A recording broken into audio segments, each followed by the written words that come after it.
Step into the world of Founders Dinner. Stories of entrepreneurial wins, losses, and lessons. Where the essence of entrepreneurship is unraveled in its most authentic form. Stas Balanevsky serves as your guide on this journey of discovery and inspiration. In each episode, Stas brings together entrepreneurs from diverse backgrounds to share their stories. It's not just about their victories, but more about the resilience and adaptability they've shown in the face of adversity. These narratives are more than just stories. They are lessons in courage, determination, and the relentless pursuit of success. So whether you're an aspiring entrepreneur, dreaming of launching your first venture, or an established business leader seeking new perspectives, Founders Dinner is your invitation to explore the transformative power of entrepreneurship. And now, without further ado, let's welcome the host of Founders Dinner, Stas Balanevsky. So welcome to the Founders Dinner podcast. I'm your host, Stas Balanevsky. I have the pleasure of having Marie McKernan here as my guest today. How are you, Kim? I'm great. Thanks so much for inviting me. Thanks so much for accepting said invitation. I'm excited that you're here.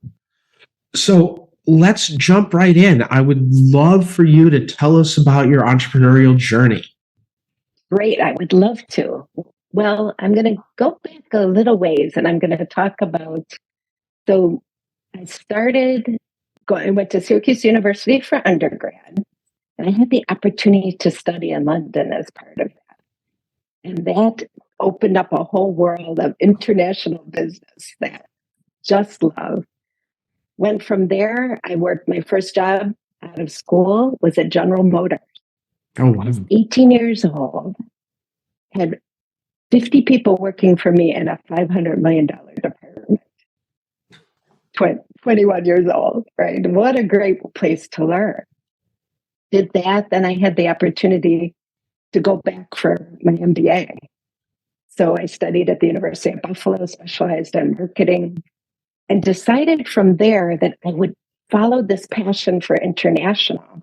So I worked at the predecessor to the World Trade Center in Western New York called the International Trade Council, where we actually discovered we had met many moons ago. That's right. Yeah. So from there, I worked as a consultant. I worked at a testing lab called Bureau Veritas. Finally, I was recruited to work for a company called Moog, which is a $3 billion motion control company, very high end. And I headed up a team, 12 people around the world, very sizable marketing budget. And as part of that path, my career was going great. And I encountered a bad boss. And I had made the mistake of applying for the same job that he won. And there was no fixing this. Oh, boy. So when that happens, what do you do? So what I decided to do was I went for a second master's in creativity. And this opened up a whole world for me. You know, the tools you learn, the concepts, how to be more effective, how to make groups more effective. And I learned about a concept called appreciative inquiry. And I started using it in a stealth way in the company. Great results, fast. I was in a meeting where this was the first time all the leaders of a new division got together and we did a plan in 2 hours that they used for a year. Oh, like using these techniques. It was like amazing. So I started to think, this could be a business. I had a chance to do a sabbatical. I tested it with a couple customers. But then you have to make the decision, right? So what I did is my stepson was getting married at Zion National Park. So I went on a hike with a yoga guru. I don't know if you've ever been there, but it's beautiful. I've heard it's amazing. And you look out, and this is where like the Native Americans did their visioning, right? And it came to me like, what am I waiting for? What's really going to be different in a year or two than it is right now? I said, by my next birthday, I'm out. And I did that. So it'll be now almost 4 years in October. I've had my own business called Inspired Outcomes now. And I work with a lot of CEOs and organizations that need to either start a brand or renew their brand. Also get involved a lot with strategic planning. And it's been, I would say, the most adventure of my whole life, this journey as an entrepreneur. That's incredible to go from managing a $500 million book at 21 to clean sheeting a company 4 years ago. For the journey. I bet. What's that like? Because, you went big iron, literally big iron from the moment you graduated, and you've been at blue chip companies for your entire career with budgets, infrastructure, right? An HR department, pens that you could steal without having to go to the store. Yeah, absolutely. Right? It is. It's a sea change, right? And for all those things that you mentioned, but I also got to work with some of the top branding experts in the world and really learned a lot. And, the kind of leaders and engineers and product developers I worked with were brilliant. Every time you were in a meeting with them, you learned something so valuable. So I really feel that prepared me. Everything I learned prepared me to really help businesses now. And I cannot tell you that feeling of making such a difference in an organization and their business. Whether it's manufacturing, services, we do a range. And I love learning about the businesses, really digging in. I learned how to really dig in from those roles and make sure you understand the product, the customer. And just bringing that expertise has been very rewarding. That's fantastic. So I'm sure it's been a seamless and easy road without any bumps or turns. It's just been linear and simple. Yeah, right. Yeah. So because you are so learned, it means that you have not always been a winner. You haven't won everything because you don't learn anything from winning. So I'd like to go to the other side of the coin of how'd you get so smart?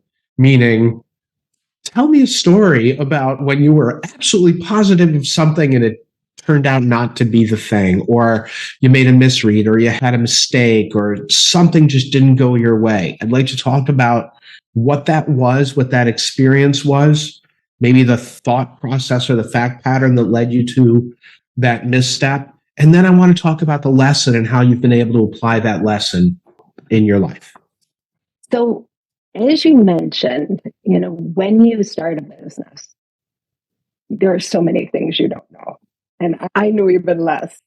The reality is there's really a lot to it, and you have to be good at many things. So I really did not understand how to brand and market my own business.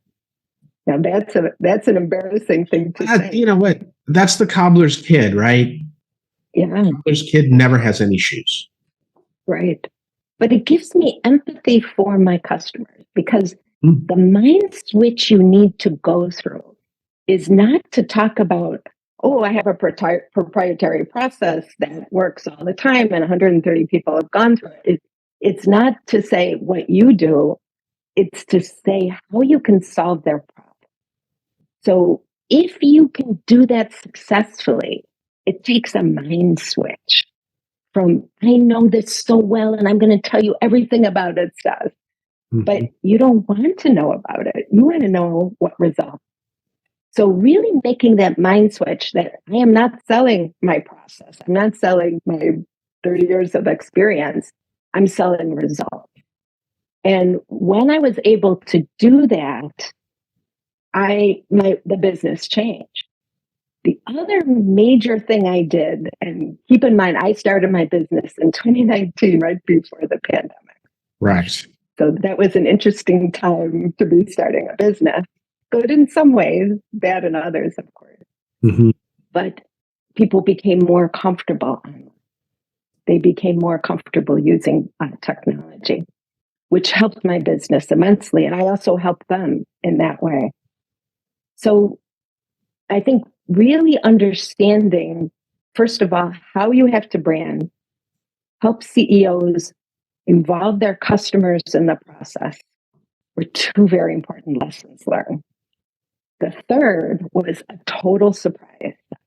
People did not know what to do with the strategy. I would marketing people, CEOs. So here I would tie it in a bow. This is perfect. Here's your strategy. Don't know what to do. So I realized I had to stay with them to bring that strategy to life. So I went out and I found colleagues and we formed a collective. I have a graphic designer who can take that strategy and do a logo that's on target. Or another partner that can take that strategy and turn that into web content and layer in search engine optimization. So your website is flying, right? So I did not, that was a complete shock to me that I can just do this piece and hand it to someone, but you can't. I really needed to stay with it. Well, it's So the that business last mile evolved a problem. lot. That last mile problem where everything dies, right? Yeah, 100%. Mm-hmm. And that lesson was invaluable. And today, it's really helped me be more effective in working with CEOs because I have gone through that. I see when they're able to make that mind shift of, wait a minute, this isn't about my widget. It's about solving the customer's problems. And if I do that well, I'm going to succeed. And my marketing and branding is about doing that so well and so quickly that they become loyal. And then helping them to execute on that strategy for you, for your clients. Yes. Yeah. So where do you see this thing evolving? I mean, do you see yourself just getting bigger and bigger and bigger with more and more parts and pieces? The world of marketing is changing like so many. But I'm sure you know, it's so dynamic now. So in fact, I was working with a client and she needed a custom website. So I was helping her kind of research, different firms that could meet her capabilities. And it went everywhere from $500 to $100,000. Yep. That's the range. And believe me, you get very different things at different levels, right? So this kind of dynamic nature means that you need lots of expertise. So if a marketing or branding person says they can do everything, they can't, right? There's really expertise there. So I see us growing, getting more people involved in the collective, but also using technology to make things go faster and better. And I love collective because we're equals. We are all equals coming to the table to help the client. Nobody's above someone else. We each do what we're good at, make the handoff in a right way, and the sum is better than the part. That's awesome. That is very, very tough. And I would say that there is zero chance, because I'm sort of going through my Rolodex of people that I know that are in the marketing space and how many of them could actually build a collective like what you're talking about. And it's a very, very short list. And I think one of the reasons for that is because you have all of this big corporate experience that you're able to bring to bear to the entrepreneurs. So you can speak to the billion-dollar companies. You can operate inside of them, which is expertise that I've never had. I think the biggest company I ever ran was $100 million a year. And the biggest company I've ever worked for was it was only 5 weeks. So that doesn't really matter. So I've never really played in that huge space. It's got to be very interesting for you to see the things that small businesses just do not see. And that experience, freelancers don't have often. They don't really know how decisions are made in corporations or how you can help align a team to go in the right direction with something like a brand. It's a very important skill. Yeah. It was funny. I was talking to somebody earlier today, and he was talking about how he was looking at big companies that make an acquisition, realize it's a bad acquisition, chuck it, write the 20 million off, move on. He was like, I did not have that option. He said, I was all in. And if the buy wasn't great, then, well, we got to make it great. So there's just no chance. So how do you balance the checkbook that you had access to with now running what is a small but growing business? Well, as I said, you really need to look at it different. And one of the downsides of being in a large corporation is sometimes you don't have the tools and the software. You don't have the fastest Mac.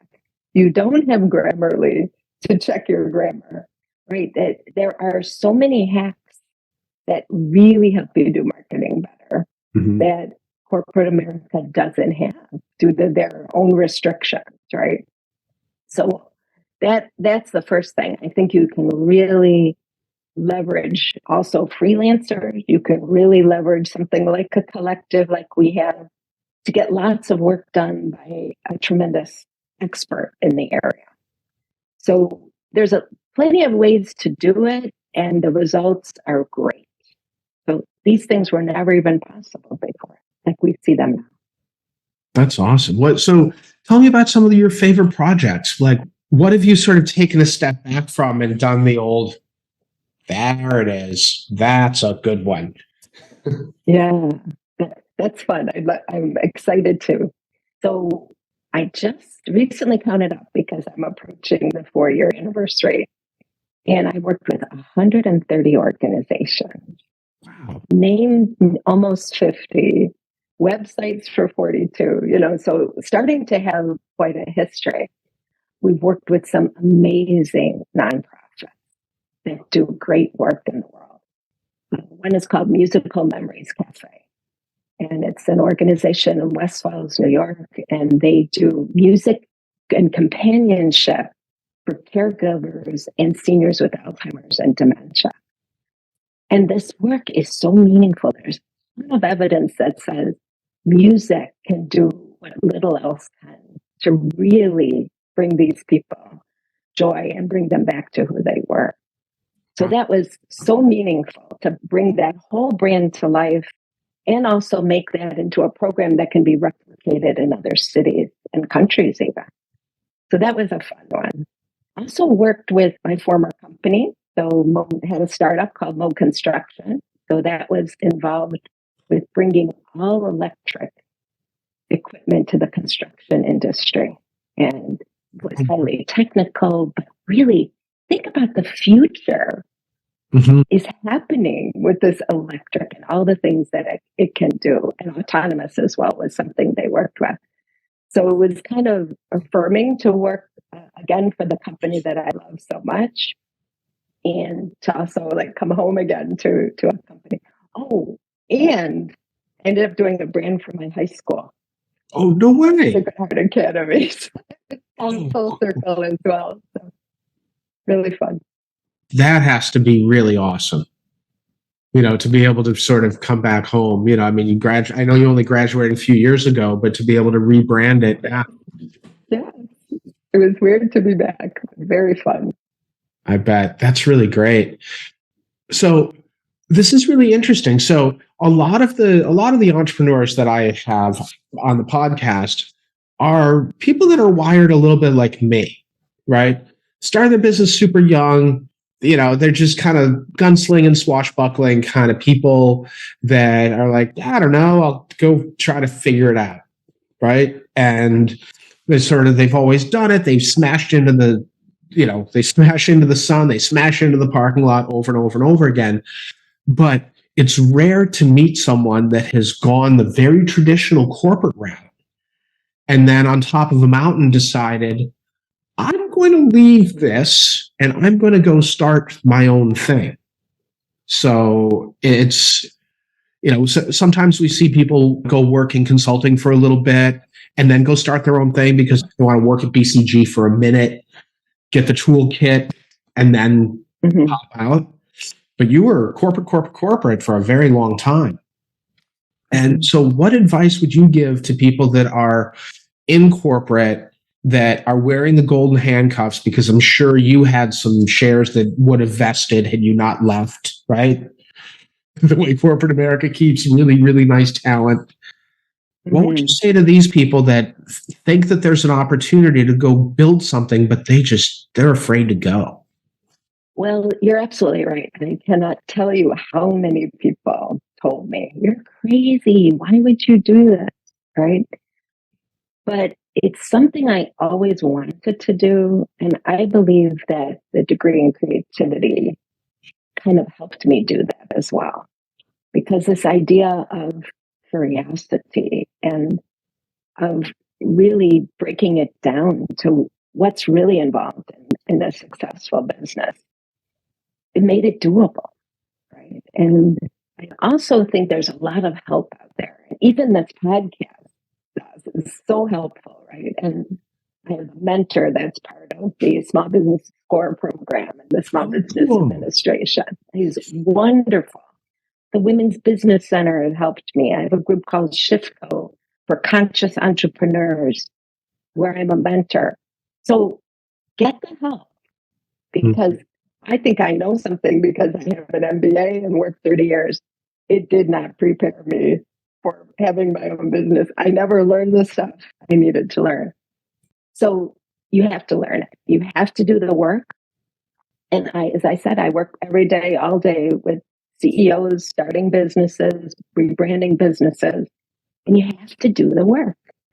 It is not a marketing or branding pill that you take there, you get immediate results.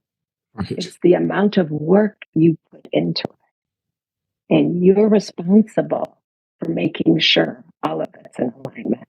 Even if it's not your expertise, you have to put the emphasis where needed on your. Very, very good advice. I see it all the time in my session rooms, right? I see entrepreneurs, I see people building companies, having issues, solving those issues for the greater good and moving on. And sometimes the issue pops up and people are like, I had no idea that was even a thing.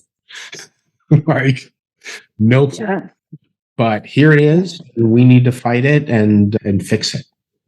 And as a business, you are uniquely able to do that. You can really go out and make a difference with the work that you do. In a large corporation, you could work so hard for months and months, and they say, we're going to go a different direction. Nothing you can do about it. Yeah. But in your own business, I'll pivot. I'll do more marketing. I'll call stars. I'll do EOS. There's so many levers you can pull that are under your control. And consequently, such an adventure, and there's such potential. I would tell anyone who's considering it, this is really going to change your life and give you a new purpose.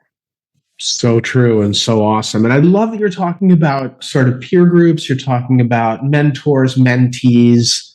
It's awesome that you are mentoring someone and you're being mentored by someone. I received a text from one of the best EOS implementers in the game and asked me if I was open for some mentoring. And I was like, yeah, absolutely. Like, I'll help some new guys. And then I followed up a couple weeks later and I said, so about this mentoring, who are you talking about? He's like, me. Like, you? I'm like, oh, okay, Mr. Jordan, here's how you take a jump shot. Are you kidding me right now? Like, what could I possibly know that you don't already know? He's like, a ton. So it's really cool because I look at him as a mentor. So that whole like reverse mentoring thing, having a peer group is so important. And it's fun. It's so much fun to really, have that rapport. And I have a friend who calls it a mentor. You're a mentor and an intern at the same time, that there's so much to learn. I love the learning part of entrepreneurship.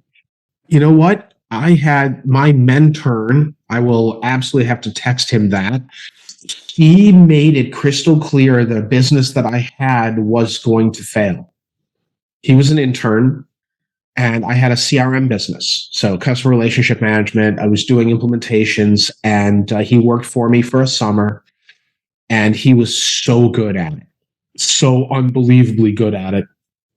And he showed up at the beginning of the summer and he said, I have a job in New York starting like September 1st. But you got me for the summer. I'm like, all right, amazing. And in the 3 months that we worked together, he showed me how good he was at the business and made me realize how impossible it was going to be for me to be half as good in the business. And I shut the business down. It gave me the room to do what I do without any confusion. And it was like the greatest thing. And I was on LinkedIn yesterday and the kid got promoted. Mm. So he's on his way. He's living in the city. He's at a big company and he's going to be unbelievably great. But it was that reverse mentoring that made me realize that this is not a business that's going to go. So we have to shut it down. And Steph, you listen. And that's one of the things I do in addition to branding is strategic planning. And I'm currently working with a company where we included every single employee in group session to explore not only what's working, but what are some opportunities the CEO doesn't see that you see because of your role. And it was fascinating, this idea of really listening. And I saw it in corporate America. People knew so much and they were sitting in that meeting. They had so much to say and they were never asked. And people, even customers, will tell you things they will not tell the CEO. Right. So that idea of listen to the people you work with, profound, because they have a lot to share. That's awesome. I heard. So this is sort of all about psychological safety, right? Yeah. Right. Granting people psychological safety all the way up to challenger safety. The coolest thing I heard the other day, someone said to me, like, not knowing how much psychological safety work they were doing, just sort of said, if you can attach one of your decisions to one of our core values, I will defend you till my dying day. I'm like, okay, that's contributor safety, right? Air cover. Yeah. Sorry, no, air cover is fourth. So that is autonomy in exchange for results, right? Contributor safety. You're making a contribution, I'll give you autonomy. We're all good. But then challenger safety, he said, if I'm ever in violation of any of the core values, I invite you to call me out, which is that air cover for candor, which is like the greatest thing you could ever have on a leadership team in a company where someone a layer or two down in the company can raise their hand and go, turn that machine off. And everyone goes, okay, why? Right? And is actually leaning in. Right. Exactly. That's brilliant. So in polling everybody, because the first thing when you said, I asked everybody, the first thing that I thought was, oh my God, groupthink. Right? Yeah. No, it really wasn't. It was groups of 7. Okay. The CEO sat in every single one. And they were intended to be cross-functional with different tenures, backgrounds. So they really were not, I'm going to sit with my department and have the same conversations we always have. It was much more interactive and designed in a way to prompt people to kind of share what they were seeing, both opportunities, trends, but also some things that were working. And then each employee got 3 wishes that he got to share, he or she, with the president. Wow. That's a very cool design. This was your invention? So I have a proprietary process I use, and it's based on creative problem solving. So my degree in the science of creativity and appreciative inquiry. So what's unique is I've melded these 2 together and really use a process that goes very quickly, is very actionable. but that involves people in the right way. It's brilliant. I asked why it was yours because I've been studying and right. I help people with strategy and try to ask the questions. But that sounds new, novel, and unique. I would definitely say you need to publish something like because that's. I'm working on a paper right now. Stuff. How did you know? Well, right, because it's bolt of lightning kind of stuff for people that are in our business. When you said, and like my knee jerk of groupthink, the moment you started talking about your methodology, I was like, oh my God, that actually makes a ton of sense, right? And the 3 wishes sort of bow on top keeps the train moving, right? You've got 21 bits of data maximum. That is a number of ideas that people can process, right? Right. It's genius. Well done. Thank you. It's very meaningful work. It's really great to see a company that committed to their employees. Right? Yeah. That's amazing. That's so cool. You're really taking all of the best of big company and little company entrepreneurship, and you're just putting it together where you get all of the nimble little company stuff with all of the big company stuff, and you're putting it together in a package that is approachable. Thank you so much. I'm honored you said that. Thanks. Well, that's why you've worked with 135 different companies and have created, 50 logos and 42 websites. I mean, that's in 4 years. That's bananas. With the pandemic in the middle. With the pandemic in the middle. So basically 2.5 years. Yeah, right. It was challenging. That's fabulous. It's really good to see. I'm so grateful for you sharing these stories, and it would be so great to have some more people come out of corporate America into our little entrepreneurial sandbox, because they bring so much different perspective that it could be really cool to have them part of the party, like you've joined the party. Yeah. And I'm seeing it. I've had the pleasure of working with some. And in fact, I'm working on a case study of one of my clients that was a CFO and worked at large manufacturers, private equity, all kinds of very interesting background. And now she's a fractional CFO, and was very proud to help her with her brand to kind of help define what her services should be. And she's really rocking it. I'm so happy for her business. And companies need it. They can't afford somebody like that. Right? And they don't need them full time, but they have a project or a need. And now it's out there for them. That's amazing. I suggest and introduce fractional CFOs all the time to my clients, because the way I always explain it was, you need that big time talent, right? You need that really high dollar talent, but you don't need it for all 40 hours, right? You can use exactly. But if you have a budget, whatever the number is, if you take that budget and spread it across the entire year because someone wants a full-time job, the level of experience that you get is not the level that you actually need. You need to solve big problems quickly. So, yeah, always open to more introductions to fractional CFOs. If I can ever help, I'm happy to. Great. I think that even this concept is something that is changing business. You wouldn't have even thought of that, right? Sometimes I act as a fractional CMO for some companies as well, once we've built a brand to kind of help steer it in the right direction. And this can be a game changer, and it's affordable. Totally. The way you do it. Absolutely. And I love it because just enjoy digging in, learning about the company, getting them on the right path, and then moving on. Right? So that's perfect for my person.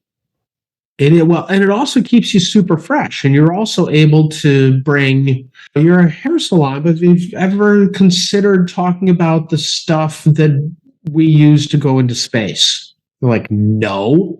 It's like, well, here's a concept that works when you go into space, and here's another concept that works when you do this, and blah, blah, blah, blah, blah, right? It's that cross-functional brilliance.